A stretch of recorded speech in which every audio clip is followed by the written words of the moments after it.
Ryan, le président de la coopérative jeunesse de services du Lac-Saint-Charles. Aujourd'hui, nous allons vous présenter notre projet. La coopérative jeunesse de services, autrement nommée CJS, est une coopérative qui permet aux jeunes âgés entre 12 et 17 ans d'offrir une première expérience de travail en tant que travailleur autonome. Donc, une coopérative jeunesse de service, qu'est-ce que c'est en gros? C'est un groupe de 15 jeunes âgés entre 12 et 17 ans, appelés coopérants, qui vont créer pendant l'été une entreprise coopérative pour offrir des services à la localité. Évidemment, ces services-là vont être payants, donc ça va être un salaire qu'ils vont se faire. Ils vont vraiment créer leur propre emploi. Et les services qu'ils vont offrir vont varier d'une localité à l'autre, mais généralement se ressemblent. Donc, le but ultime du projet CJS, c'est que les jeunes prennent en main leur entreprise, qu'ils soient autonomes dans leur gestion. Évidemment, ça prend le soutien de plusieurs personnes autour de ces jeunes-là pour y arriver. La coopérative jeunesse de service est le fruit d'une étroite collaboration entre plusieurs acteurs de milieux différents. Commençons avec ceux en contact le plus direct avec les jeunes, soit les animateurs. Donc, comment on prépare ça, l'arrivée des jeunes à la CJS? Bien sûr, il faut pouvoir les recruter. Puis pour les recruter, nous, on va dans les écoles secondaires et les maisons des jeunes. On doit préparer des entrevues et une séance d'information pour les parents pour aussi préparer le terrain avant que les jeunes arrivent. Les animatrices, ils font de la promotion dans la localité où la CJS se trouve. C'est vraiment important pour nous de former nos jeunes avant de débuter l'été. En fait, on débute par la formation vraiment du cœur CJS. C'est quoi une CJS? C'est quoi la philosophie de tout ça? Qu'est-ce qu'il y a derrière ça? Les apprentissages qu'ils doivent, qu'on souhaite qu'ils réalisent. Ensuite, c'est important aussi qu'ils connaissent les comités dans lesquels ils vont être. C'est bien important qu'ils saisissent leur rôle. On a des formations aussi on les choisit selon la pertinence vraiment de ce qu'on va faire cet été. Donc, cette année, on a eu la formation contrat, on a eu la formation toilettage, la formation santé-sécurité et ainsi que d'autres formations au cours de l'été qui ont été nécessaires. Ça s'applique, il n'y a aucun problème. Sur les erreurs, là, c'est de la peinture à l'eau. Fait que si on échappe par terre, on a toujours une guenille humide avec nous autres. Fait qu'il n'y aura pas de problème. Puis si on dépasse un peu, toujours moyen, si on le remarque, de corriger la chose.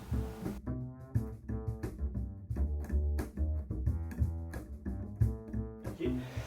Fait que là, ce que ça fait, c'est que quand on va verser la peinture, l'excédent va retomber dans le garon par ici ou de l'autre côté, vu qu'on peut verser les deux côtés.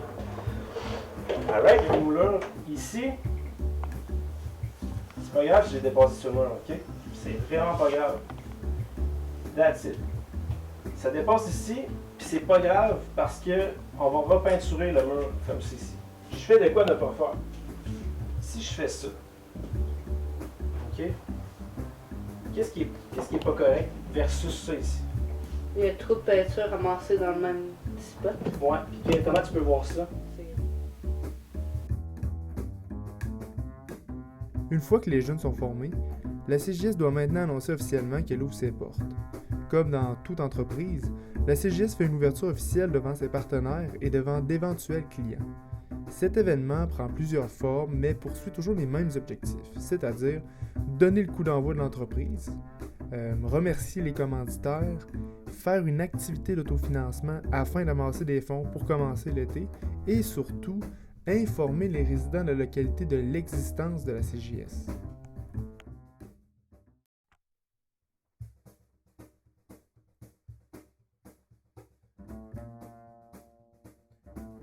Lorsque les clients nous appellent, on prend notre cartable contrat et on met leurs coordonnées sur nos fiches de demande. Et lorsqu'on fixe un rendez-vous, on va chez eux pour faire une estimation de contrat. On appelle les coopérants par la suite, mais ici, on a un tableau des salaires que les jeunes ont reçus, puis on y va selon la personne qui a eu le moins d'argent. Et ici, on a la liste des personnes à appeler en ordre. Comme là, aujourd'hui, c'est à mon tour.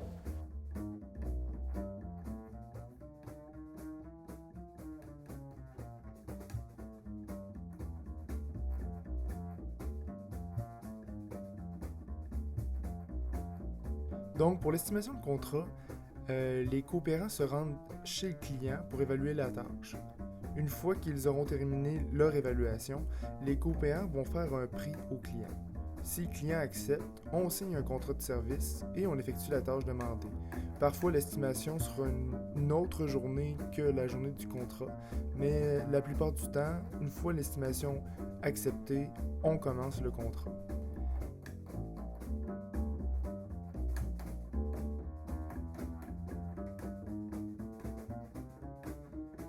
Pendant l'estimation de contrat, habituellement, il y a un animateur qui est sur place pour s'assurer que tout ce qui est santé et sécurité soit respecté. C'est le coopérant qui s'en occupe. Seulement, l'animateur, lui, il a le droit de veto sur n'importe quelle décision. Alors, si l'animateur considère que la job à faire n'est pas sécuritaire, bien, on a le droit de refuser le contrat. En fait, on doit refuser le contrat. Souvent, parce que c'est la première expérience de travail des jeunes, bien, l'animateur a aussi comme rôle un peu de montrer comment faire. Alors, si on prend l'exemple d'une tonde de pelouse, l'animateur doit tout le temps s'assurer de montrer comment partir la tondeuse, comment ça fonctionne avant que le coopérant le fasse par lui-même. Et même chose pour le fouet. Une fois le contrat terminé, les coopérants doivent remplir une facture qu'ils remettront au client. L'argent reçu pour le contrat retourne directement à la CJS et par la suite, le comité finance s'occupera de payer le coopérant qui a fait le travail. En ce qui concerne la gestion de la CJS, tous les coopérants sont membres de la coopérative et participent au conseil d'administration. Les jeunes font aussi partie d'un comité qu'ils ont choisi en début d'été. Bonjour, nous on est le comité RH.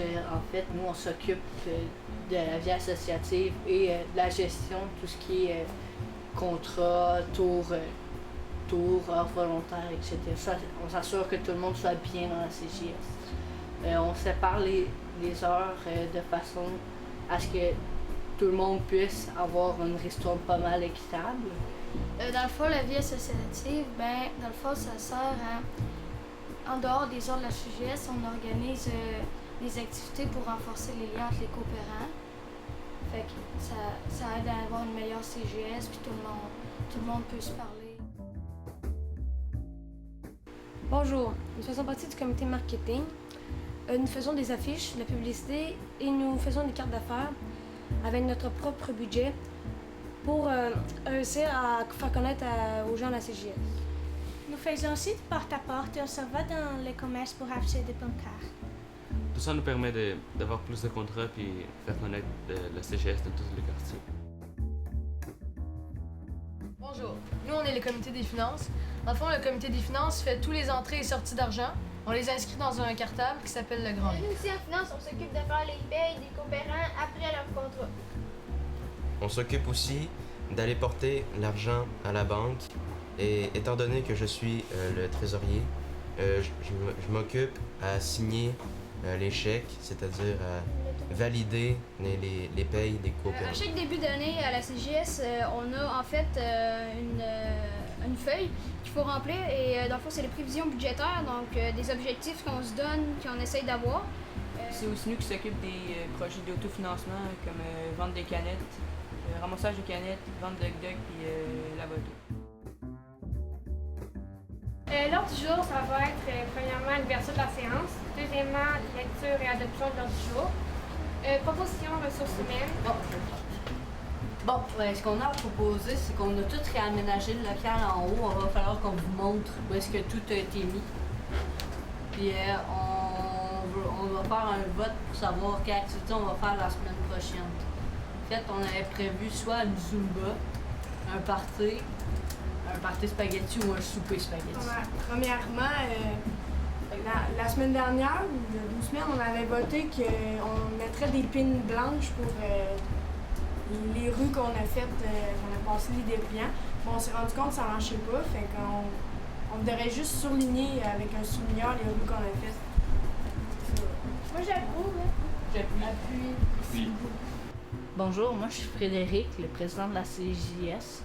En fait, le rôle de président, c'est on représente la CJS puis on s'occupe de présider les CA. Ça nous permet de garder un calme puis une certaine façon de faire dans les CA qui sont les conseils d'administration. Lors de leur réunion, les coopérants doivent apprendre à donner leur point de vue, écouter celui des autres et prendre des décisions ensemble en visant le consensus. On va faire un vote parce que sérieusement, là, c'est vraiment cher pour 504. Là. Ouais. C'est quand même vraiment cher. 33 $, ça vaut pas tant que ça. Parce que Mais 33 du nous, on a des c'est quoi? pamphlets Mais qui il y en sont avait pas... qui étaient plus chers, hein. On pouvait prendre le premium, c'est genre, il était genre plastifié. Oui, mais nous, on a des pamphlets qui Mais nous combien? viennent presque à rien. Ils sont donnés par le CGE. Ça revient au même que de prendre des cartes d'affaires. Par carte d'affaires, ça coûterait 0,066 $. Ce que tu disais tantôt, c'est par rapport au format, tu dis que ça avait l'air, tu sais, pour le prix, c'était trop cher. T'as juste un changement de format. Mais ça ferait changement parce que toutes les années, on a utilisé tout le temps les mêmes pamphlets. Ben oui, justement, c'est rendu notre marque signature. Le monde, quand il voit nos pamphlets, savent que c'est la CGS parce qu'on les utilise à chaque année. C'est bien ça, mais tu sais, à un moment donné, il va falloir faire du changement aussi. Ben oui, mais dis-toi que le changement, c'est pas nécessairement mieux. C'est comme un petit peu si McDo n'a jamais rénové ses restaurants, mais ça serait pas cheap.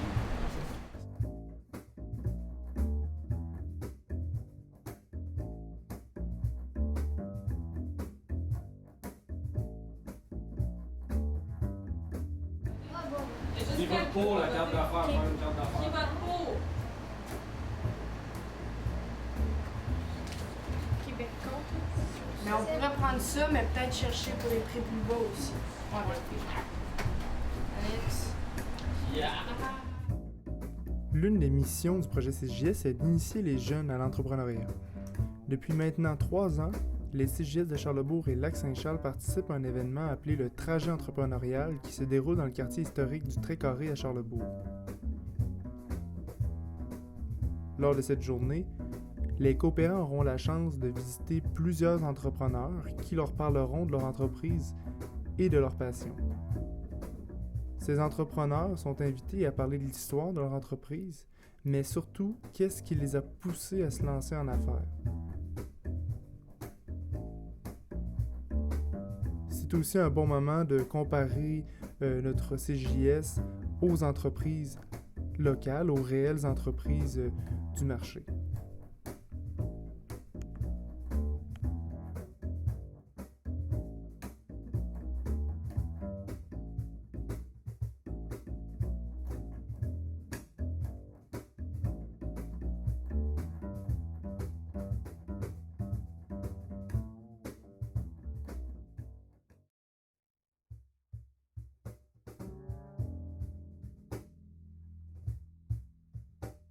Pour que la CGS soit en santé, les coopérants doivent s'impliquer dans la gestion de l'entreprise.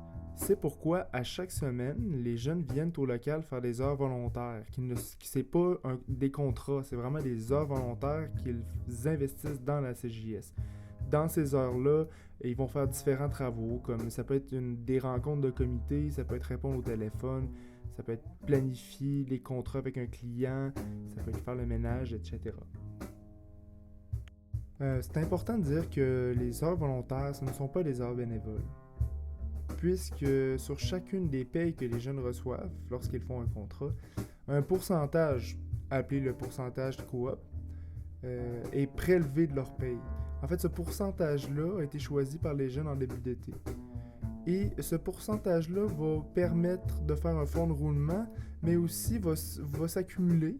Et à la fin de l'été, tous les revenus accumulés seront redistribués aux jeunes sous forme de ristourne, au prorata du nombre d'heures volontaires qu'ils font dans l'été. Donc plus un coopérant s'investit, plus sa ristourne sera élevée. Parfois, quand les contrats sont plus rares, les coopérants vont réfléchir à une manière de se créer un travail, en faisant de l'autofinancement.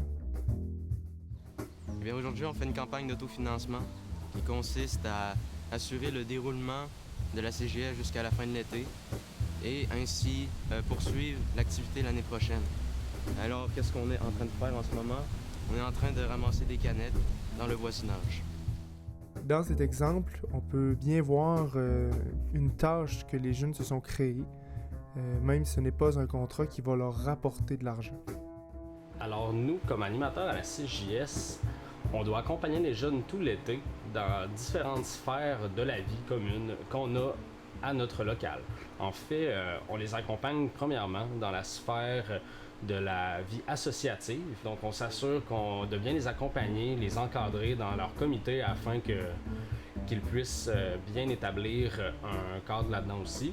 Puis, on les accompagne aussi sur la sphère des contrats dans lequel on peut être sur place afin que le travail soit bien fait et que le client soit content. Un autre rôle en tant qu'animateur, c'est de travailler principalement sur l'autonomie de nos jeunes durant tout l'été. Donc, pour ce faire, en fait, nous, on travaille avec le principe des 4 faire qu'on appelle. Donc, le faire pour, le faire avec, le faire faire ainsi que le laisser faire. Donc, pour donner des exemples un peu plus concrets, c'est sûr qu'au début de l'été, moi et Jean-François, on a travaillé fort dans le faire pour. Donc, on a recruté les jeunes dans les écoles, on a organisé un petit peu l'ouverture officielle pour eux autres pour qu'à leur arrivée, en fait, que ça soit plus simple. Le faire avec, c'est vraiment de l'accompagnement typique. Donc, au début, on se présente sur les contrats avec les jeunes, on évalue les contrats avec eux autres, on essaie d'évaluer leur service à la clientèle, leur montrer vraiment comment faire. Par la suite, en fait, le faire-faire. Donc, par exemple, dans les réunions, on leur donne quelques tâches, mais on les laisse vraiment faire par eux-mêmes, puis on va vérifier à quelques reprises. Donc, c'est sûr qu'on est toujours présent, mais on essaie toujours de viser un petit peu plus l'autonomie au fur et à mesure que l'été avance. Puis, finalement, le laisser-faire, c'est vraiment, en fait, que les jeunes gèrent eux-mêmes leur entreprise, les contrats, la vie associative, puis tous les autres types, en fait, de sphères qu'inclut la CJS. L'ouverture de la séance. J'ai appris. Je vais vous lire l'ordre du jour. En premier, on a fait l'ouverture de la séance, ensuite la lecture et l'adoption de l'ordre du jour. Après ça, on va faire la lecture et l'adoption du procès verbal, puis de la dernière réunion. Après ça, on va dire les propositions en rapport avec les comités. Aujourd'hui, c'est juste marketing et RH qui en ont. Finance avait proposé qu'on chargeait le gaz. Est-ce qu'on charge le gaz la fin de semaine? On avait dit oui, on charge 25 cents par kilomètre, mais on garde le 5 km gratuit.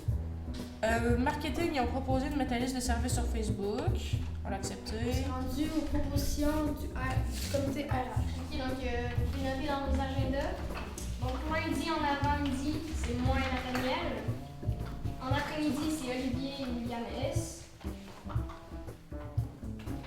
En gros, il n'y avait pas la feuille des contrats déjà faite. La dame, elle a appelé, elle disait qu'elle avait un contrat hier, en fond, c'est le 27. Elle a dit cet après-midi, vous êtes censé genre avoir un contrat chez nous, on n'avait rien d'écrit, on n'avait aucune feuille, on a fait toutes les cartables, on a tout cherché, puis il n'y avait rien. On faisait des heures volontaires, puis je sais pas pourquoi, mais il y a du monde qui recevait des appels, ils n'ont même pas rempli les fiches. Après ça, le monde il nous appelait, puis ils n'étaient pas contents. On perdait des contrats parce que quelqu'un avait rien rempli, puis il voulait pas faire ça de job. En faisant ça, on perd des contrats, veut dire moins d'argent. Un client pas content vaut 10, puis c'est pas de la bonne publicité. Quand on reçoit un appel, il faut tout faire la démarche au complet, parce que, comme moi il disait, ça nous fait perdre des clients, ça nous fait perdre on a moins de publicité, parce que c'est de la publicité négative, ça nous fait perdre d'argent, fait que faut vraiment prendre le temps. Ensuite, l'évaluation de la rencontre. Pour s'autogérer, on doit être capable de se parler et d'évaluer nos rencontres. Encore avec les pouces, là, d'après vous.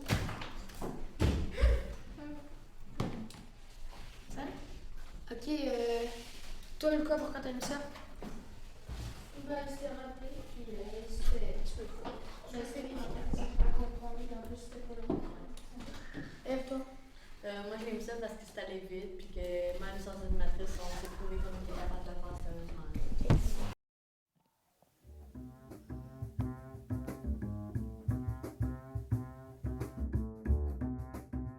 Moi, je suis une maman d'une coopérante de Charlesbourg.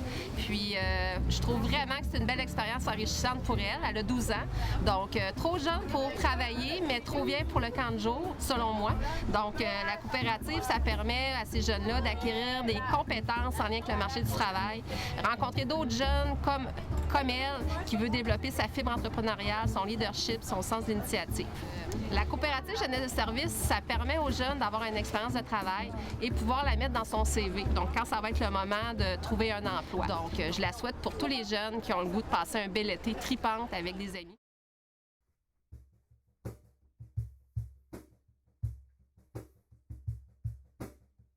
Rapidement, mon rôle, c'est vraiment de participer au comité local et d'être parrain communautaire. Donc, on fait, entre autres, la recherche de financement. C'est de fournir de la supervision puis du mentorat aux animateurs au niveau de la santé et sécurité au travail, au niveau de l'entrepreneuriat, au niveau de l'employabilité. Donc, c'est toutes des thématiques qui peuvent les aider puis que je me dois justement de les accompagner là-dedans. Dans le projet, les animateurs vont avoir à rendre autonomes les coopérants. C'est un petit peu mon rôle en tant que parrain communautaire de rendre autonomes les animateurs. Un de mes rôles aussi, c'est vraiment de tisser des liens entre les acteurs du projet et puis la communauté. L'organisme pour lequel je travaille, le Carrefour Jeunesse Emploi Charlebourg-Chauveau, agit à titre de parrain économique. Donc, ça implique au niveau du financement, fournit les ressources, fournit tout le volet administratif aussi, donc la gestion des budgets, la gestion des enveloppes. La différence avec mon rôle comme parrain communautaire, c'est vraiment de s'impliquer sur le terrain. Alors, le Carrefour Jeunesse Emploi Charlebourg-Chauveau agit comme parrain communautaire des projets de coopérative jeunesse de services de Charlebourg et de Lac-Saint-Charles depuis 1998. Le Carrefour gère la portion administrative de l'organisation de la CJS. Les animateurs qui font partie de l'équipe estivale sont sur notre liste de paye. Nous faisons beaucoup d'efforts de développement aussi pour nous permettre à chaque année de pouvoir mener l'opération. Et bien entendu, notre personnel apporte un soutien particulier à l'équipe d'animateurs, soit en jouant un rôle au niveau du comité local, ou plus directement sur le terrain en donnant des conseils, des trucs, des astuces aux animateurs qui travaillent avec nous pendant la période estivale. Au comité local, on est différents acteurs de différents milieux qui s'impliquent de façon bénévole finalement parce qu'on croit au projet de la CJS, puis on croit au développement de celui-ci, puis on croit que celui-ci va perdurer dans le temps également. Le comité local, dans le fond, il sert à embaucher des étudiants pendant l'été pour faire travailler des jeunes pour développer leur esprit entrepreneurial, mais aussi faire un bilan, à savoir comment s'est passé la dernière été, les dernières années, pour toujours dans le but de s'améliorer. Puis, finalement, aussi aller chercher des nouvelles sources de financement et faire de la publicité. Pour finalement que le milieu connaisse davantage le comité local, puis qu'est-ce que fait la CJS. Nous, les APECJ, on est un réseau d'agents présents dans toutes les régions du Québec, dont le mandat, c'est vraiment de promouvoir puis de soutenir la mise en place de projets d'entrepreneuriat sous la forme coop. Pour ce qui est des CJS, on agit à titre de coordonnateur régional pour le projet. On fait le lien entre notre organisme provincial dédié au projet, la fabrique entrepreneuriale et les comités locaux. On organise la formation aux animateurs. Au début de l'été, il y en a une de 4 jours, puis à la mi-été de 1 journée. Ensuite, on aide aussi les comités locaux dans la recherche de partenaires, la visibilité du projet, un petit peu aussi au niveau du recrutement des animateurs. Puis, on soutient les nouveaux projets en démarrage là, sur notre territoire. Notre mission, donc, c'est vraiment de veiller à l'intégrité éducative du projet. Donc, on veut vraiment que tous les jeunes impliqués vivent une vraie expérience d'entrepreneuriat avec la formule coop, à l'intérieur de laquelle ils vont pouvoir développer leur autonomie. La Fabrique entrepreneuriale a pour mission de promouvoir l'implantation de projets d'expérimentation en entrepreneuriat collectif jeunesse et le développement et la gestion du projet des coopératives jeunesse de services. Motivé par sa mission de développer et de promouvoir la coopération du travail comme alternative à la création d'emplois, le Regroupement québécois pour la coopération du travail, maintenant le Réseau de la coopération du travail depuis 2007, introduit en 1988 le projet CJS au Québec. Depuis l'expérience pilote réalisée à Hull, plus de 150 projets des coopératives jeunesse de services se sont réalisés, chaque année. En 2015, la Fabrique entrepreneuriale voit le jour. Créée par le Réseau de la coopération du travail du Québec, initialement pour développer le projet des coopératives jeunesse de services, la Fabrique entrepreneuriale réunit des acteurs issus de la coopération, de l'entrepreneuriat et de la jeunesse dans le but de développer des projets d'éducation à l'entrepreneuriat collectif. La Fabrique entrepreneuriale assume la coordination du soutien à l'implantation de coopératives jeunesse de services à travers le Québec.